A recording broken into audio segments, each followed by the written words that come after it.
Friends, my self doctor नीलम तोमर। आज मैं आपके लिए एक नई वीडियो लेकर आई हूँ। इस वीडियो में मैं आपको उत्तरवस्ती के बारे में बताऊँगी। उत्तरवस्ती किस तरीके से महिलाओं में जो इनफर्टिलिटी है उसमें सबसे बेस्ट है, सब कैसे वो इनफर्टिलिटी को दूर करने में जो चमत्कारी चिकित्सा जो हमारे आयुर्वेद में बताई गई है।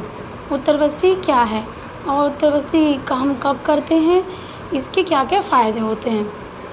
उत्तरवस्ती क्या है?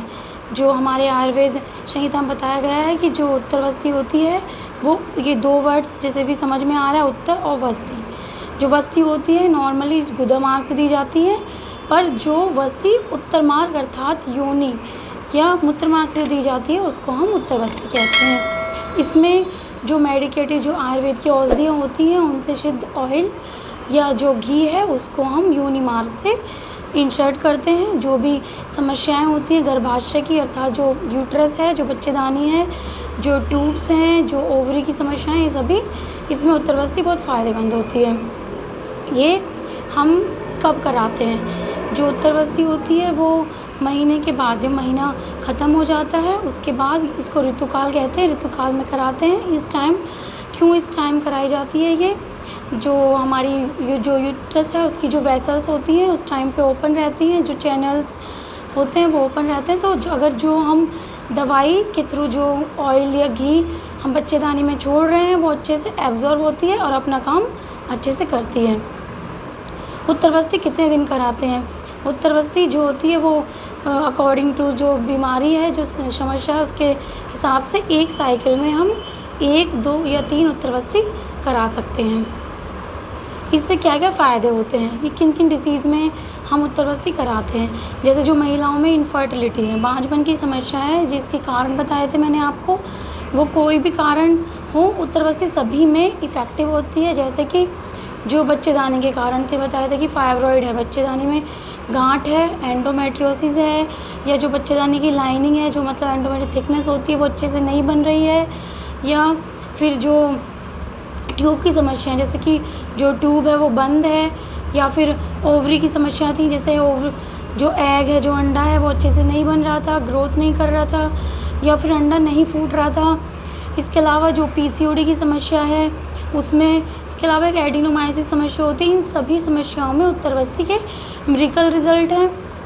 इनके अलावा जो मूत्र मार्ग की समस्याएँ होती हैं महिलाओं को, उसमें भी उत्तरवस्ती बहुत चमत्कारी होती है। कुछ पेशेंट्स को लगता है कि जो उत्तरवस्ती है वो एचएसजी के समान होती है, नहीं, जो एचएसजी होती है वो अलग जांच है। वो हम जो ट्यूब्स को ये देखने के लिए कराते हैं कि ट्यूब्स बंद है कि नहीं, और जो उत्तरवस्ती होती है ये अलग, ये एक आयुर्वेदिक प्रोसीजर है। इसमें किसी प्रकार का पेन नहीं होता है, इसका कोई साइड इफ़ेक्ट नहीं है, और ये जो फीमेल्स में इनफर्टिलिटी है उसकी बेस्ट ट्रीटमेंट है। इसके अलावा इसको हम पुरुषों में भी कराते हैं। उत्तरवस्ती जो होती है मेल और फीमेल दोनों में करा सकते हैं। पुरुषों में इसके क्या क्या फ़ायदे हैं? जो पुरुषों में इनफर्टिलिटी है, मतलब जो बांझपन है, जैसे कि जो पुरुषों में शुक्राणु होते हैं, स्पर्म काउंट अगर बहुत कम हो गया है, या फिर उसकी जो मोटिलिटी है, मतलब जो शुक्राणु होते हैं, जो जीवित शुक्राणु होते हैं वो कम हो गए हैं, या फिर जो एक्टिव होते हैं जो वो अगर सही नहीं है, उनकी क्वांटिटी कम है, या फिर उनकी जो स्पर्म की जो मॉर्फोलॉजी होती है अर्थात जो उसका स्ट्रक्चर होता है अगर उसमें कुछ खराबी है तो उसमें भी उत्तरवस्ती बहुत फ़ायदेमंद होती है। इसके अलावा एक समस्या होती है यूरिथ्रा स्ट्रक्चर, मतलब कि जो मूत्र मार्ग होता है वो उसका जो पार्ट है वो नैरो हो जाता है, जिसकी वजह से मूत्र या जो यूरिन पास करते हैं पेशेंट को पेन होता है, उसमें भी उत्तरवस्ती बहुत फ़ायदेमंद होती है। इसके अलावा एक पुरुषों में इनलार्ज प्रोस्टेट की समस्या होती है, इसके भी उत्तरवस्ती के बहुत फ़ायदे हैं। अगर आपको इनमें से भी कोई भी समस्या है, या महिलाओं में या पुरुषों में इनफर्टिलिटी से रिलेटेड, तो इन सभी में उत्तरवस्ती फ़ायदेमंद होती है।